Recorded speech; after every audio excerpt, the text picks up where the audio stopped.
This channel does not promote any violent, harmful, or illegal activities. All content provided by this channel is meant for an educational purpose only. কম বয়সে হৃদরোগের ঘটনা এখন প্রায়ই সামনে আসছে। কখনো কথা বলতে বলতে হার্ট অ্যাটাক, তো কখনো আবার জিম করতে করতে। আর এমনই এক ভিডিও ভাইরাল হলো সোশ্যাল মিডিয়ায়, যেখানে দেখা গিয়েছে বিয়ে বাড়িতে নাচতে গিয়ে হঠাৎই হার্ট অ্যাটাকে মৃত্যু।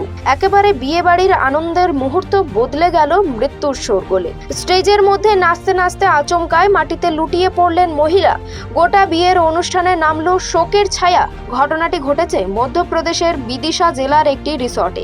যুবতীর নাম পরিণীতা জৈন, বয়স 23। তিনি এক আত্মীয়র বিয়ের অনুষ্ঠানে নাচার সময় আচমকায় মাটিতে লুটিয়ে পড়েন এবং তখনই সকলে ছুটে এসে তাকে উদ্ধার করে হাসপাতালে নিয়ে যায়। পরবর্তীতে সেখানে তাকে মৃত বলে ঘোষণা করেন চিকিৎসকেরা।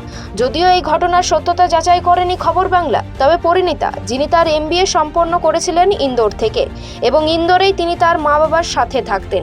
এর আগে তার ছোট ভাই 12 বছর বয়সে হৃদরোগে আক্রান্ত হয়ে মর্মান্তিকভাবে মারা যান।